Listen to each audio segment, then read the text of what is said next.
नमस्कार, प्रभा साक्षी देख रहे हैं आप। आपके साथ मैं हूं अंकित सिंह। कार्यक्रम है चाय पर समीक्षा और हमेशा की तरह इस कार्यक्रम में मौजूद हैं प्रभा साक्षी के संपादक नीरज कुमार दुबे। सर, आपका बहुत स्वागत है। और हम लोग साल के पहले चाय पर समीक्षा कार्यक्रम में बैठे हुए हैं और इस साल देखें तो राजनीतिक लिहाज से महत्वपूर्ण रहने वाला है। पहले तो दिल्ली का चुनाव होगा और आखिर में जब साल खत्म होगा तब बिहार पर हम सबकी फोकस होगी और इन्हीं दोनों राज्यों में चुनाव होने हैं जी। ऐसे में दिल्ली का दंगल जो है उसकी शुरुआत हो चुकी है। आम आदमी पार्टी ने आप दिल्ली के दंगल की जो चर्चा कर रहे हैं उससे पहले जैसा आपने कहा कि 2025 राजनीतिक लिहाज से बहुत महत्वपूर्ण होने वाला है, तो आपकी बात को काटते हुए मैं उसमें कुछ 2-3 पॉइंट डालना चाह रहा हूँ राजनीतिक लिहाज से। ये चलिए आप, क्योंकि दिल्ली के बाद अब मुझे पता है कि आप बिहार पे ही आते है ना, तो ये दोनों के चुनाव तो महत्वपूर्ण हैं ही, उससे भी महत्वपूर्ण 2-3 चीजें हैं। जैसे कि बीजेपी को नया राष्ट्रीय अध्यक्ष मिलने वाला है। हो सकता है कि कांग्रेस को भी नया राष्ट्रीय अध्यक्ष मिल जाए। दूसरी बात यह है कि आप देखिए कि नरेंद्र मोदी इस साल 75 वर्ष के हो जाएंगे, तो क्या वो पद छोड़ेंगे? जैसा कि एक फॉर्मूला सा बना दिया गया है कि ठीक है, 75 वर्ष की उम्र में नेताओं को रिटायर हो जाना चाहिए। चौथी चीज ये है कि राष्ट्रीय स्वयंसेवक संघ, उसको 100 वर्ष हो रहे हैं, तो जो शताब्दी वर्ष है उसमें क्या मोहन भागवत अपने उत्तराधिकारी का ऐलान करेंगे या संघ कितना बदलेगा? क्योंकि मोहन भागवत के भी कुछ बयानों को लेकर हाल में कई तरह के विवाद सामने आए हैं। बिल्कुल। तो मोदी और भागवत की जोड़ी जो है ये आगे कंटिन्यू करेगी या अपने उत्तराधिकारी का ऐलान भी इस साल करेंगे? ये भी शायद 2025 के अंत तक चीजें सामने आएंगी। आप शुरुआत कर सकते हैं। वक्फ बोर्ड प्रदेश कितना आगे बढ़ेगा, यूसीसी को लेकर क्या कोई नई रणनीति सामने आएगी, साथ ही साथ एक देश एक चुनाव पर भी नजर रहेगा, जो कि एक तरीके से देखा जाए तो सरकार के विधायी कार्य में उपलब्ध हैं। खैर, अब हम लोग चुनावी दंगल पे आते हैं, क्योंकि दिल्ली की हमने बात की है तो दिल्ली में आम आदमी पार्टी ने अपने उम्मीदवारों की घोषणा कर दी है। कांग्रेस ने भी लगभग अपने उम्मीदवारों की घोषणा कर दी है। कुछ सीट उनकी ओर से बाकी हैं। इसके अलावा भाजपा ने भी इसकी शुरुआत कर दी है और 14 जनवरी का इंतजार नहीं किया गया, उससे पहले ही भाजपा ने भी अपने 29 उम्मीदवारों की सूची जारी कर दी। सर, दिल्ली का दंगल जिस तरीके से इस सप्ताह में हमने देखा, शिवराज सिंह चौहान का पत्र आता है, कृषि व्यवस्थाओं को लेकर वो आम आदमी पार्टी की सरकार की आलोचना करते हैं। इसके अलावा मोदी जी आते हैं, आपदा सरकार कह देते हैं। अमित शाह कहते हैं कि जो आदमी कहता था कि हम कभी बंगला नहीं लेंगे, उसने दिल्ली वालों के पैसे से शीश महल बना लिया। केजरीवाल की ओर से कहा जाता है कि शीश महल वाले सवाल उनसे पूछे जाते हैं तो वो कहते हैं कि मैं व्यक्तिगत तौर पर किसी के ऊपर टिप्पणी नहीं करता। ये वही केजरीवाल हैं जो कहते थे कि मोदी इतने पढ़े लिखे हैं, उतने पढ़े लिखे हैं। खैर, इसके अलावा वोटर की जो लड़ाई है वो जारी ही है, लेकिन सप्ताह के आखिर में भाजपा ने जो उम्मीदवारों की सूची जारी की, जिसकी चर्चा खूब हो रही थी, प्रवेश साहिब सिंह बरवा नई दिल्ली सीट से केजरीवाल के खिलाफ। इसके अलावा रमेश बिधूरी, शायद किसी परिचय के मोहताज नहीं है वो, और उनको कालकाजी सीट से दिया गया है टिकट। वो दक्षिणी दिल्ली में ही आता है और दक्षिणी दिल्ली सीट से वो सांसद भी रहे हैं। तो सवाल काफी है दिल्ली को लेकर। सर जी, इसमें खाली हम बीजेपी की सूची तो देख ही रहे हैं, हमको कांग्रेस की भी सूची देखनी चाहिए। आप देखिए कि बीजेपी और कांग्रेस दोनों ऐसा लग रहा है कि पूरी ताकत के साथ दिल्ली का चुनाव लड़ने जा रही है। बिल्कुल। कांग्रेस ने संदीप दीक्षित को उतारा है वहां पे नई दिल्ली विधानसभा क्षेत्र से।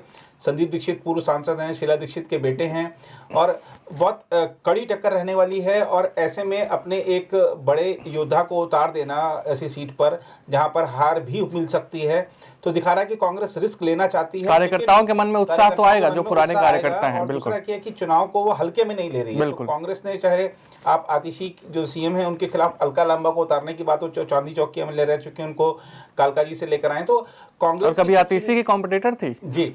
तो कांग्रेस में भी जिस तरीके का एक देखा जा रहा है कि पूरा दम लगा देना है इस बार जीतने के लिए।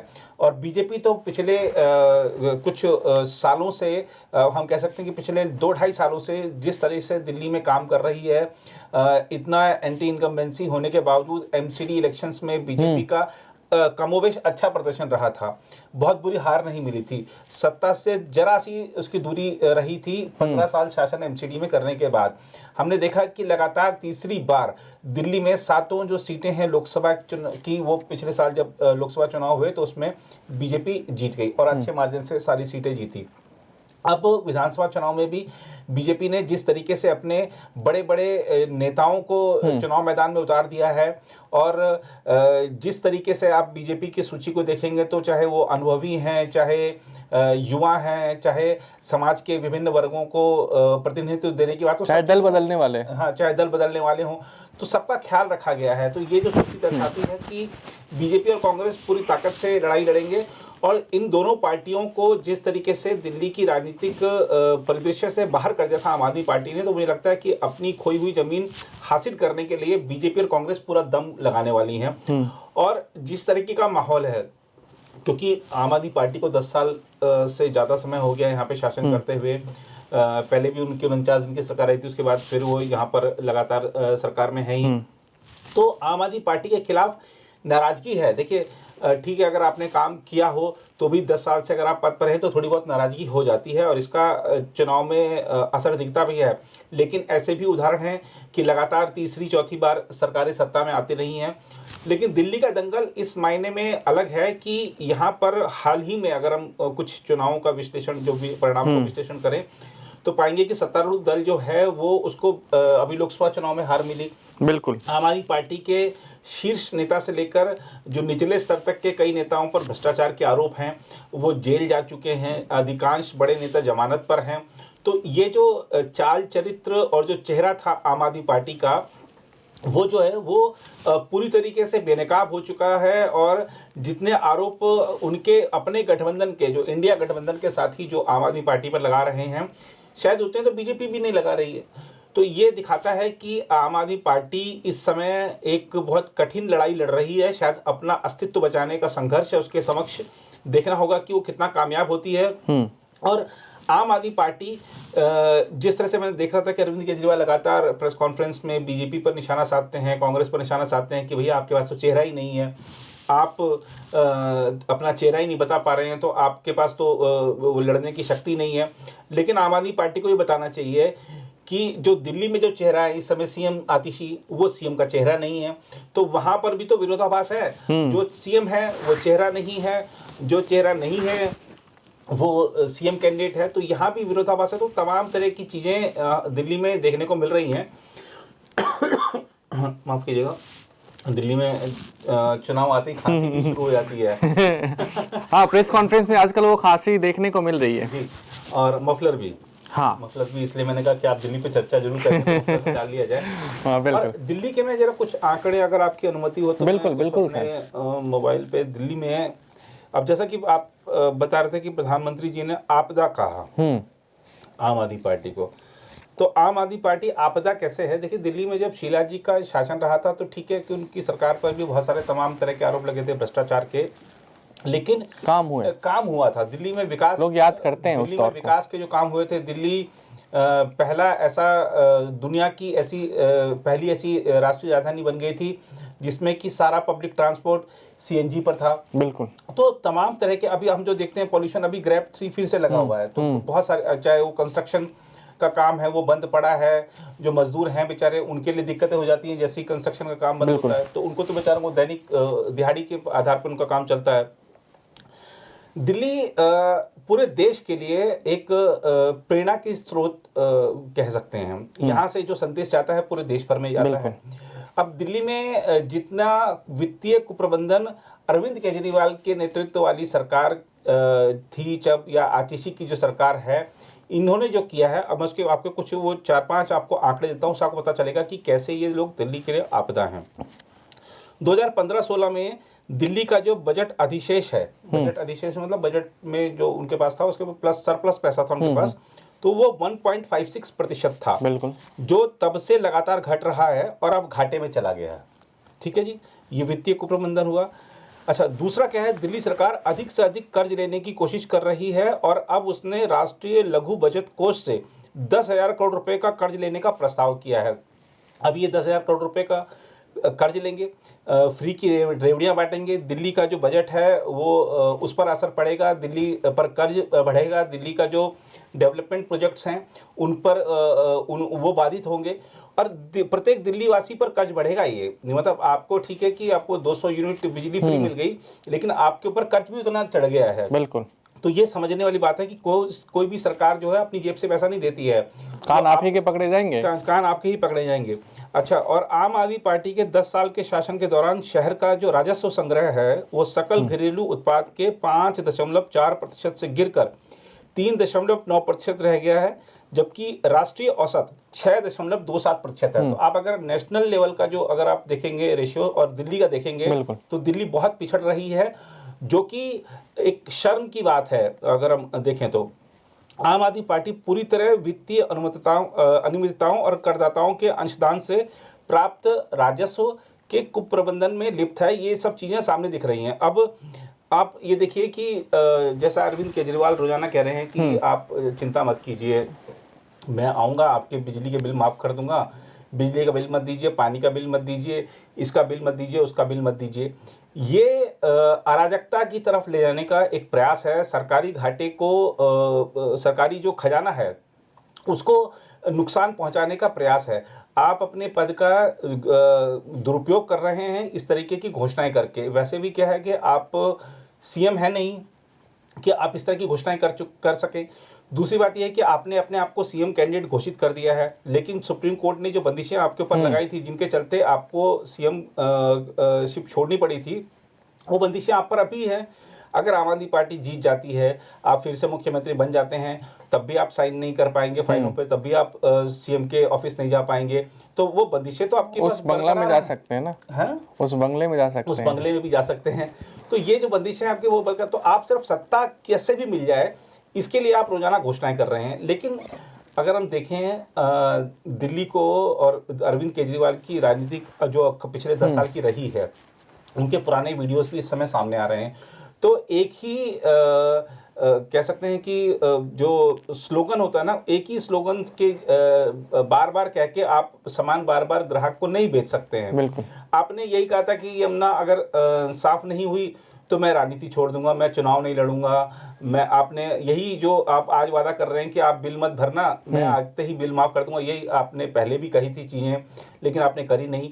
तो आप चुनाव से पहले कुछ और कहते हैं, फिर चुनाव के बाद कुछ और करते हैं। तो ये जो आपकी कथनी और करनी में फ़र्क है, ये अब जनता समझ चुकी है। बार बार वो एक ही चीज़ को आप आजमा रहे हैं। अब ठीक है, आपको पहले सफलता मिल चुकी है, लेकिन बार बार वही चीज़ आपको सफलता नहीं दिला सकती है। तो ये जो चीज़ है ये जनता समझ रही है। क्या कहा था आम आदमी पार्टी ने कि आप केजरीवाल को 5 साल दीजिए, जगह जगह दिल्ली में फ्री वाईफाई होंगे। कहाँ पर दिल्ली में फ्री वाईफाई है? कहीं नहीं है सर। मतलब मैं सीएम आतिशी का क्षेत्र है कालका जी सर, वहाँ के लोग परेशान हैं कि वाईफाई के जो सीसीटीवी कैमरे हैं वो लटके हुए हैं और वो कह रहे हैं कि हम लगातार इसकी शिकायत कर रहे हैं, कोई सुनने वाला नहीं है। जी, कोई सुनने वाला नहीं है। और दूसरी बात यह है कि आप दिल्ली के जो पॉश इलाके होते हैं उसमें आप चले जाइए, आपको रोडों की हालत आपको देखकर आपको यकीन नहीं होगा कि ये रोड और कचरा एमसीडी भी आम आदमी पार्टी के पास है और दिल्ली में तो उनके पास सब कुछ है। अब इन्होंने कहा था कि शायद एक डेडलाइन भी रखी थी जब केजरीवाल अभी जेल से बाहर आए थे कि ठीक है, हमने 1-1.5 महीने का समय दिया है और सारी रोड्स तुरंत बन जाएंगी। खुद केजरीवाल भी कुछ रोड्स पे जाके खड़े हुए थे। आज भी सारे गड्ढे पड़े हुए हैं। आप दिल्ली के किसी भी इलाके में चले जाइए, आपको गड्ढे ही गड्ढे दिखाई देंगे, कूड़े का पहाड़ है वो। राष्ट्रीय राजधानी की जो सूरत शीला दीक्षित ने, मदन लाल खुराना ने, साहिब सिंह वर्मा ने जो बनाई थी अपनी मेहनत से, वो पूरी तरीके से उसको विकृत कर दिया गया है। तभी प्रधानमंत्री ने आपदा कहा है। और मुझे लगता है कि जिस तरह से कांग्रेस का तो बड़ा अटैक है कि सदी का सबसे बड़ा फर्जीवाड़ा करने वाला शख्स अरविंद केजरीवाल है, तो शायद दिल्ली की जनता जो सदी का सबसे बड़ा फर्जीवाल जैसा कांग्रेस ने कहा है, तो मुझे लगता है कि उससे छुटकारा पाने का समय कांग्रेस को देर समझ में आया या कांग्रेस की मजबूरी है कहना।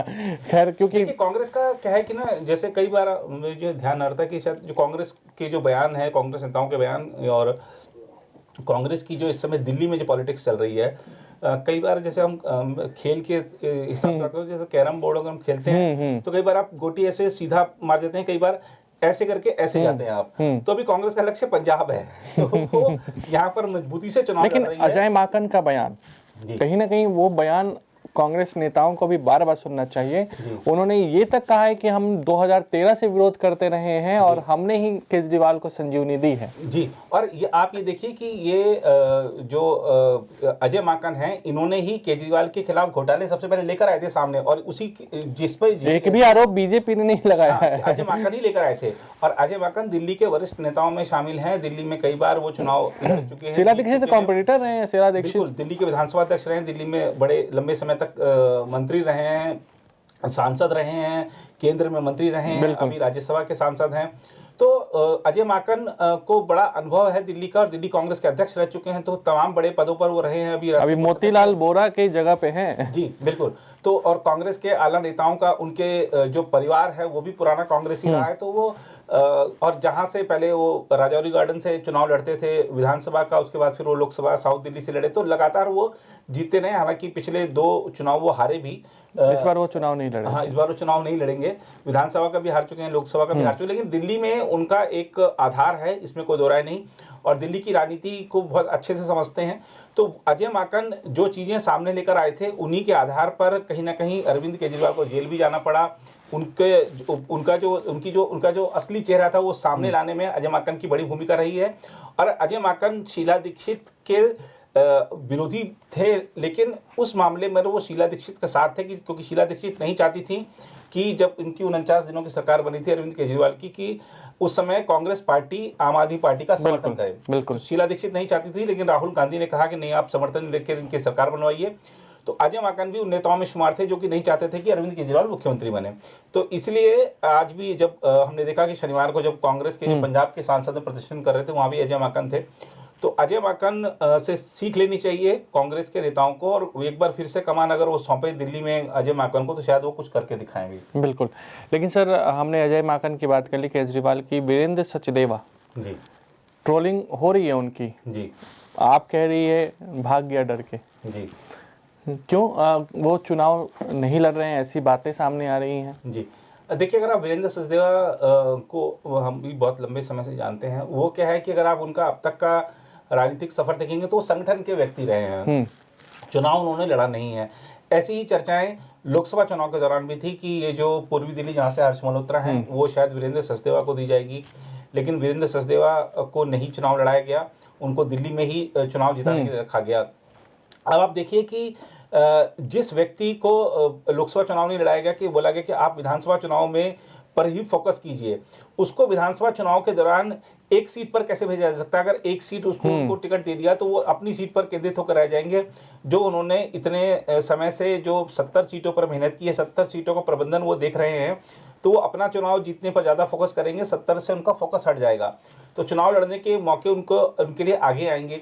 और ऐसा अगर मान लीजिए कि बीजेपी की सरकार बन जाती है, तो जरूरी तो ये भी तो संभव है ना, ऐसा भी कई बार हुआ है कि किसी का इस्तीफा दिलाकर फिर उनको विधायक बनवा दिया गया, तो वैसी स्थिति बन सकती है। तो जरूरी नहीं है कि अभी वो चुनाव लड़ेंगे तभी एमएलए बन पाएंगे, बाद में भी चुनाव लड़के एमएलए बन सकते हैं, एमपी बन सकते हैं। फिलहाल बीजेपी का लक्ष्य यही है कि 70 सीटों पर मजबूती के साथ चुनाव लड़ाया जाए और स्पष्ट बहुमत की सरकार बनाई जाए, और उनको ऐसा लगता है कि शायद माहौल अनुकूल है। केजरीवाल कह रहे हैं कि बीजेपी और कांग्रेस के पास कोई चेहरा नहीं है। जी, इसका कितना, ये कौन सा दाव है जिस पे केजरीवाल को भरोसा है कि मैं तो चेहरा हूं अपनी तरफ से? लेकिन हालांकि जब लोकसभा चुनाव के दौरान उनसे पूछा जाता था कि आप इंडिया गठबंधन का चेहरा कौन होगा, आपको क्या लगता है, तो वो कहते थे कि हम तो चुनाव बाद किसी चेहरा पे जाएंगे। तो अभी कह रहे हैं कि इनके पास चेहरा नहीं है। तो बीजेपी और कांग्रेस के लिए कितना नुकसानदेह हो सकता है कोई बड़ा चेहरा नहीं होना, और केजरीवाल को क्या ये फायदा करेगा? देखिए, अगर हम देखें तो अरविंद केजरीवाल जी जो कह रहे हैं दूसरों से चेहरे की बात कर रहे हैं, तो पहली बात तो ये है कि जो ऐसा मैंने अभी पहले भी कहा कि अपन उनके यहाँ भी चेहरे को लेकर विरोधाभास है। सीएम आतिशी हैं, और ऐसी पहली सीएम है मेरे ख्याल से जो खुद ही कह रही है कि मैं तो अस्थाई हूँ, है ना, असली तो वही है, सुपर सीएम वही है, कुर्सी भी बगल में खाली रखा है, कुर्सी लगाती हैं। तो ये एक तो सीएम पद की गरिमा को ठेस पहुंचाने वाली बात है। दूसरी बात ये है कि अब अरविंद केजरीवाल जब सवाल पूछ रहे हैं, वो सवाल इसलिए पूछ रहे हैं क्योंकि वो नहीं चाहते कि दिल्ली में जो मुकाबला है वो केजरीवाल वर्सेस मोदी हो जाए, और बीजेपी यही चाहती है। बीजेपी नहीं चाहती कि आज प्रवेश वर्मा को सीएम कैंडिडेट घोषित कर दिया जाए या रमेश विधुड़ी को घोषित कर दिया जाए। केजरीवाल तो कह रहे हैं ना कि प्रवेश वर्मा सीएम उम्मीदवार हैं बीजेपी के। हाँ, वो कहेंगे, वो ये इस तरीके की बात इसलिए कहेंगे ताकि वो मुकाबला केजरीवाल वर्सेस प्रवेश वर्मा हो जाए सीएम के लिए, तो उनको वहां पर बढ़त मिल जाए। लेकिन बीजेपी ऐसा होने नहीं देगी। बीजेपी यही लेकर चल रही है कि यहाँ पर भी डबल इंजन सरकार बनानी है, और डबल इंजन सरकार का मतलब ये है कि चेहरा किसी की लॉटरी लग नरेंद्र सकती है। नरेंद्र मोदी रहेंगे और दिल्ली में लॉटरी किसी की भी लग सकती है। तो ये बीजेपी पहले यहाँ पर सीएम कैंडिडेट घोषित करके कई बार चुनाव लड़ी है, नहीं भी लड़ी है। घोषित करने का, जैसे विजय कुमार मल्होत्रा को घोषित करके लड़ा था लेकिन हार मिली, किरण बेदी को घोषित करके लड़ा था लेकिन हार मिली, हर्षवर्धन को घोषित किया था लेकिन सत्ता के बहुत करीब पहुंच गए थे लेकिन 3 सीटों से रह गए थे।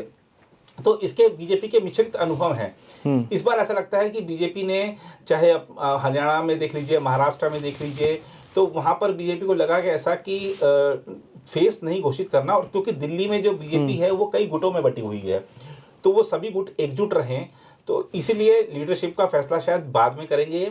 और कांग्रेस भी अभी सीएम कैंडिडेट घोषित करने से बचेगी, क्योंकि कांग्रेस के पास भी सारे जितने भी उसके नेता हैं, बड़े नेता, उनमें से अधिकांश पार्टी छोड़ गए, चाहे बीजेपी में चले गए, आम आदमी पार्टी में चले गए। जो नेता बचे हैं उनका ऐसा कोई पूरे शहर में आधार हो और वो सीएम फेस बन जाए तो कोई क्रांति सी आ जाए, ऐसा है नहीं। तो उसको अगर सीएम कैंडिडेट कांग्रेस घोषित करती है तो वो मजाक का पात्र बन जाएगा वो नेता जिसको कि सीएम कैंडिडेट घोषित करेंगे। बिल्कुल। तो कांग्रेस शायद इससे बचे अभी, मुझे लगता है। बिल्कुल। दिल्ली में जो कुछ भी हुआ ना, उसका असर एक राज्य के चुनाव पर पड़ेगा सर, और वो है बिहार। लेकिन बिहार की जिस तरीके से फिलहाल राजनीति शुरू हो गई नीतीश कुमार को लेकर, पलटेंगे नहीं पलटेंगे, पलटेंगे नहीं पलटेंगे। लालू ने बोल दिया कि हमारे लिए दरवाजे, उनके लिए हमारे दरवाजे खुले हैं। तेजस्वी बोल रहे हैं कि हमारे दरवाजे उनके लिए बंद हैं, उनकी विदाई इस बार होनी है, वो फैसला नहीं ले सकते हैं। बीजेपी कभी कहती है कि हम नीतीश के चेहरे पर चुनाव लड़ेंगे, कभी कहती है कि देखा जाएगा चुनाव के समय क्या आता है। और नीतीश कुमार की चुप्पी, कहा जाता है कि नीतीश कुमार जब चुप हैं तो उनके मन में कुछ चल रहा है। बिहार की राजनीति को आप किस तरीके से देखते हैं? जिस तरीके से अभी फिलहाल एक सप्ताह के भीतर वहाँ पे चर्चा जो गर्म है, हम बाकी और भी मुद्दे हैं, बीपीएससी का मुद्दा है, इसके अलावा बहुत सारे मुद्दे हैं, लेकिन नीतीश कुमार को लेकर, क्योंकि केंद्र में नीतीश कुमार हैं और उनकी चुप्पी, बीजेपी का कहीं ना कहीं कंफ्यूजन वाला स्टेटमेंट, और लालू यादव और उनके बेटे तेजस्वी के बीच जो बयान में विरोधाभास है। देखिए, इसमें नीतीश कुमार जी कब क्या रुख ले लेंगे ये तो खैर वही जानते हैं, क्योंकि अब कोई भी आकलन लगा नहीं सकता उस बात का।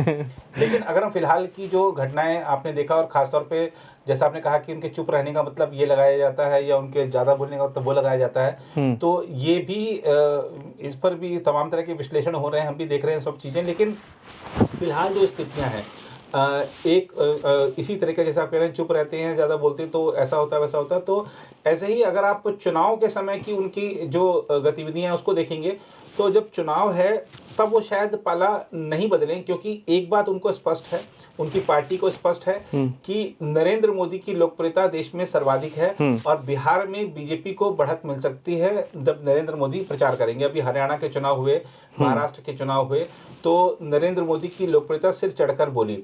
और जिस तरीके से देश में, जिस तरीके से चाहे वो हिंदुत्व की राजनीति है, चाहे विकास के ऊपर जो प्रोजेक्ट चल रहे हैं, बिहार के लिए भी काफी सारे प्रोजेक्ट्स हैं, तो मुझे लगता है कि वो एक रिस्क नहीं लेंगे कि बीजेपी को अलग किया जाए, आरजेडी का कोई बहुत ज्यादा प्रभाव हो रखा हो, या इंडिया गठबंधन के जो घटक हैं, चाहे कांग्रेस हो, चाहे वो सीपीआई हो, सीपीएम हो, इनका कोई बहुत बड़ा प्रभाव वहां पर हो रखा है, ऐसा अभी दिख नहीं रहा बिहार में। जन स्वराज पार्टी भी अपने कदम आगे बढ़ा रही है, लेकिन हाल के जो चुनाव है वो उन्होंने दिखाया है कि अभी बहुत लंबा सफर तय करना है उनको। तो नीतीश कुमार और उनकी पार्टी इतनी समझदार जरूर है कि फिलहाल चुनाव तक कोई ऐसा कदम नहीं उठाएंगे कि एनडीए छोड़कर गए। वो चुनाव बाद स्थितियां क्या बनती हैं वो बाकी उस पर निर्भर करेगा। लेकिन एक चीज स्पष्ट है कि बिहार में चाहे बीजेपी हो, चाहे लालू जी का आपने जो कहा कि दरवाजे खुले हैं, चाहे नीतीश कुमार हो, सब आप जिस गठबंधन में है उस गठबंधन के साथियों पर दबाव बनाने के लिए सीट ज्यादा ज्यादा हम ले जाएं, और क्योंकि नीतीश कुमार को पिछली बार जो झटका लगा था, चाहे वो चिराग पासवान की वजह से लगा हो, और वो छोटे भाई बनकर वहां पर रह गए, उनकी पार्टी की 3 नंबर की पार्टी बन गई, 3 नंबर की पार्टी बन गई, तो उनको जो वो पिछला वाला अनुभव है वो अब तक उनको याद होगा, और दूध का जला छाछ भी फूक फूक कर पीता है। तो इसलिए भी वो बीजेपी पर दबाव बनाने के लिए, ज्यादा सीटें लड़ने के लिए, या और जो सहयोगी हैं उनको सेट करने के लिए, तो वो कुछ ना कुछ इस दिशा में सोच रहे होंगे। मुझे लगता है कि पाला अभी फिलहाल बदलना उनके लिए थोड़ा सा कठिन हो जाएगा उनके लिए। लेकिन सर बीजेपी बोल क्यों नहीं देती? नीतीश कुमार को खुश रखना है, इस बीजेपी की मजबूरी है, क्योंकि बिहार में सबको पता है कि नीतीश जी जाएंगे उधर सरकार बन जाएगी, चाहे वो आरजेडी के साथ जाते हैं, 2015 का उदाहरण दिया जाता है, या फिर बीजेपी के साथ रहते हैं जिधर नीतीश उधर सरकार।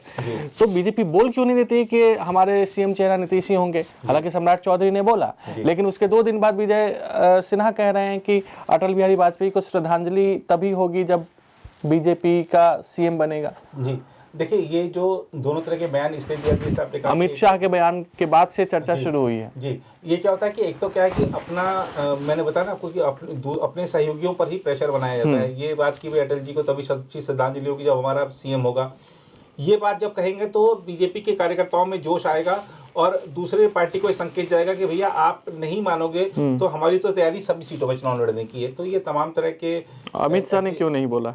हाँ, अमित शाह ने नहीं बोला, लेकिन मेरे को लगता है कि बीजेपी की तरफ से एक हाल में मैंने बयान देखा था कि बिहार में एनडीए के नेता नीतीश ही हैं। तो जो चुनाव होंगे, और जैसा कि हमने अभी हाल के कुछ समय में कुछ मंचों पर देखा है, प्रधानमंत्री और नीतीश जी के बीच जो गर्मजोशी है, और जो बार बार पैर छू लेने की उनकी जो कोशिश है, वो दिखाती है कि नाराजगी शायद अभी नहीं है, अभी दोनों के मन आपस में मिले हुए हैं। और जिस तरीके का बीजेपी का जो विजय रथ फिर से जो चलना शुरू हुआ है, तो उसको देखते हुए शायद नीतीश अभी पहला नहीं बदलेंगे। बिल्कुल।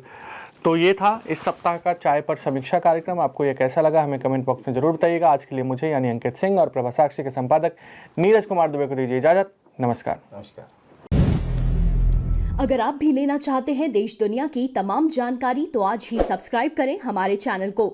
साथ ही नीचे दिए बेल आइकन को जरूर दबाएं ताकि हर अपडेट आप तक पहुंच सके।